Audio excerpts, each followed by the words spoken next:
Class 9th का important long question हम कर रहे हैं जो कि है law of conservation of momentum.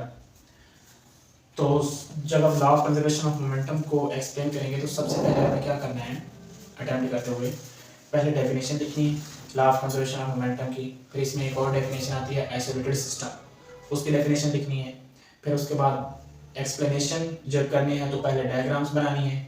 Diagrams बनाने के बाद आपने मैथमेटिकल स्टेप्स करने हैं। इसके दो केसेस हैं, तो हम पहले केस 1 देख रहे हैं, ठीक है।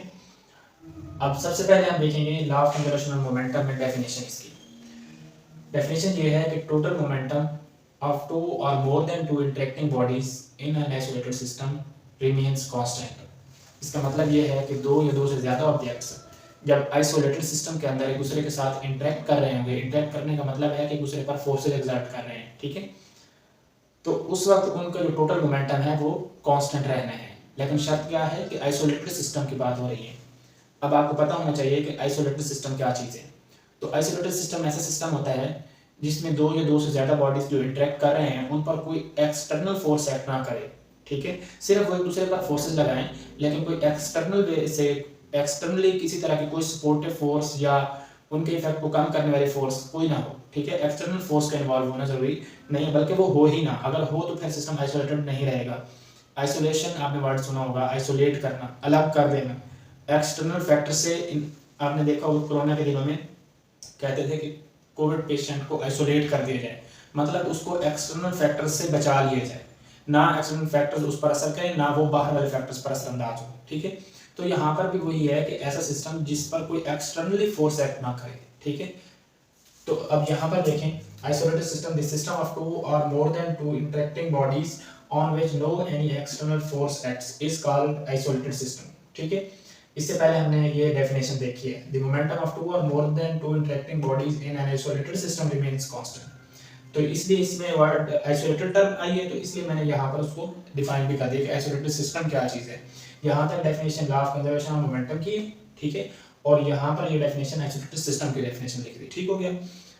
अब हमने ये देखना है कि आइसोलेटेड सिस्टम की एग्जांपल्स क्या हैं। कोई एग्जांपल भी है इसकी? तो आइसोलेटेड सिस्टम के एग्जांपल जो है वो हम लेते हैं collision of gas molecules in cylinder. Cylinder के अंदर जो गैस फिल की जाती है, तो गैस मॉलिक्यूल्स एक दूसरे पर फोर्सेस लगा रहे होते हैं ना, उनके आपस में कोलिजन होती है। लेकिन बाहर जितनी मर्जी तेज हवा हो, आप नॉक कर रहे हो, ठीक है, सिलेंडर को या कुछ भी हो, उसका गैस मॉलिक्यूल्स पर कोई असर नहीं होता, ठीक है। यानी कि गैस मॉलिक्यूल्स पर वो फोर्स कोई इफेक्ट शो नहीं करते। तो इसलिए कहते हैं कि वो सिस्टम आइसोलेटेड सिस्टम है, ठीक है। मतलब एक्सटर्नल फैक्टर्स का जो गैस मॉलिक्यूल्स अंदर हैं सिलेंडर के अंदर, उन पर कोई असरअंदाज नहीं हो रहा है, ठीक है। तो gas molecules, collision of gas molecules in cylinder. दूसरी एग्जांपल जो है वो भी है, वो यहाँ बता रहे हैं कि collision of to spheres over frictionless surface. फर्ज किया कि दो स्फीयर, मेटल स्फीयर्स हैं, दो बॉल्स हैं, मेटल बॉल्स, ठीक है, उनको हमने फ्रिक्शनलेस सरफेस पर एक दूसरे के साथ कोलिजन के लिए अलाउ की है। तो ये है तो इमेजिनरी केस कि आप फ्रिक्शनलेस सरफेस बना रहे हैं। आइसोलेटेड सिस्टम की भी हम जो बात कर रहे हैं तो ये भी एक इमेजिनरी केस ही होता है कि आप कंसिडर करते हैं कि वहाँ पर कोई किसी किस्म का सपोर्टिव या उनके इफेक्ट को कम करने वाली फोर्सेस ना हो, ठीक है, ना बढ़ाने वाली ना ही कम करने वाली। तो बेसिकली ये एक आइडियल सिस्टम होता है, आइसोलेटेड सिस्टम एक आइडियल केस लिया जाता है, ठीक है। तो ये मेरी बेसिक एग्जांपल्स हैं जो आप दे सकते हैं आइसोलेटेड सिस्टम में, ठीक है। अब हम इसको करते हैं एक्सप्लेन। एक्सप्लेन करते हुए क्या करते हैं, पहले हम केस 1 देखते हैं। केस 1 में है टू बॉडी कोलिजन या टू लेड स्फीयर्स हैं, उनके दरमियान कोलिजन्स, ठीक है। फर्स्ट क्या, ये दो स्फीयर्स हैं, ठीक है, एक का मास m2 है, दूसरे का मास एक का मास m1, दूसरे का m2, ठीक है, m1 एंड m2 ये दोनों ही इनिशियली मूवमेंट में है, मोशन में है, ठीक है ना। m1 moving with initial velocity vi and m2 moving with initial velocity v2। v2 जो है ये इनिशियल वेलोसिटी ही है, ये 2 क्यों लगाया, क्योंकि मास m2 है इसलिए 2 लगा दिया, ठीक है ना। इसका मतलब ये नहीं कि फाइनल वेलोसिटी है इसकी, नहीं, ठीक है। अब आपको पता होना चाहिए कि हम इधर कंसीडर करेंगे कि v1 is greater than v2। इसकी जो वेलोसिटी है ना वो इसकी वेलोसिटी से ज्यादा है। तो अगर इसकी वेलोसिटी से ज्यादा होगी तो किसी न किसी पॉइंट पर जाकर ये इसके साथ स्ट्राइक करेगी, कोलाइड करेगी, ठीक है। तो कोलिजन होगी, यहाँ पर मैंने बना दिया डायग्राम के, यहाँ पर जो है ये ड्यूरिंग कोलिजन प्रोसेस है, ये बिफोर कोलिजन, ये ड्यूरिंग कोलिजन। अब कोलिजन के बाद क्या होंगे, ये एक दूसरे के साथ से सेपरेट हो जाएंगे। तो ये वाला प्रोसेस जो है ये है आफ्टर कोलिजन का, ठीक है, आफ्टर कोलिजन। तो हम यहाँ पर देखते हैं कि कोलिजन के बाद ऑब्जेक्ट्स की वेलोसिटी जो है वो चेंज हो जानी है। तो इस m1 की वेलोसिटी v1 से चेंज होकर क्या हो जाएगी v1 प्राइम। तो यहाँ पर आप लिख लेंगे कि v1 से चेंज होकर कितनी हो गई है v1 प्राइम, और इस m2 की वेलोसिटी v2 से चेंज होकर क्या हो गई v2 प्राइम। ये जो प्राइम लगाया है ये डिफरेंशिएट करने के लिए कि ये कोलिजन के बाद की वेलोसिटी, ठीक है ना, ताकि मिक्सअप ना हो, इसलिए तो ये जो ऊपर डैश लगाई है इसको हम प्राइम पढ़ रहे हैं। तो ये है कोलिजन के बाद की वेलोसिटीज। अब हम क्या करते हैं कि आपने डायग्राम्स को एक्सप्लेन करने के बाद जो कुछ आपने बोला है इसको आप 3 से 4 लाइनों में वर्डिंग में लिखेंगे। Consider two lead spheres of mass m1 and m2 shown in figure here before collision their velocities are v1 and velocity of mass m2 is v2, v1 is greater than v2, so at some point both bodies collide with each other. This is during collision process. After collision their velocities are changed, v1 to v1 prime for mass m1 and v2 to v2 prime for mass m2। इतनी सी बात आपने paragraph में लिख देनी है 3 से 4 line में। उसके बाद आपने क्या करना है कि बिफोर कोलिजन के हेडिंग देंगे तो मोमेंटम लिखेंगे मास m1 का, momentum of mass m1 before collision. तो ये मास m1 है बिफोर कोलिजन केस में, मोमेंटम होता है product of mass and velocity mv, तो m1 v1, so momentum of mass m1 is p1 that is equal to m1 v1। इसी तरह before collision momentum of mass m2, so p2 before collision है equal to m2 v2, ठीक है। तो सिर्फ मास m2 के लिए लगाया हुआ है इसलिए। अब है आफ्टर कोलिजन के बाद का मोमेंटम जो है वो मास m का क्या होगा m1 v1 प्राइम, क्योंकि अब वेलोसिटी कितनी हो चुकी है v1 प्राइम, v1 नहीं है इसलिए। तो momentum p1 prime is equal to m1 v1 prime, ठीक है। मतलब ये प्राइम हमने ऊपर इसलिए लगाया है कि हमें मालूम है कि ये कोलिजन के बाद का मोमेंटम है, ठीक है। उसके बाद है मोमेंटम ऑफ मास m2 का momentum after collision that is equal to p2 prime, और p2 प्राइम किसके इक्वल है m2 v2 प्राइम, ठीक है, क्योंकि वेलोसिटी v2 प्राइम थी इसलिए m2 v2 प्राइम हो गया जी। तो अब हम देखते हैं कि total momentum before collision is equal to total momentum after collision in isolated system. Isolated system में यही है ना कि टोटल मोमेंटम जो है वो कंजर्व रहता है, कांस्टेंट रहता है, ठीक है, बिफोर एंड आफ्टर कोलिजन। तो उसी के मुताबिक हमने ये इक्वेशन बनाई है। अब टोटल मोमेंटम बिफोर कोलिजन देखना है तो वो क्या है, momentum of mass m1 is p1 plus momentum of mass m2 p2 before collision, so p1 plus p2 is equal to total momentum after collision. After collision momentum of mass m1 is p1 prime plus momentum of mass m2 is p2 prime, ठीक है।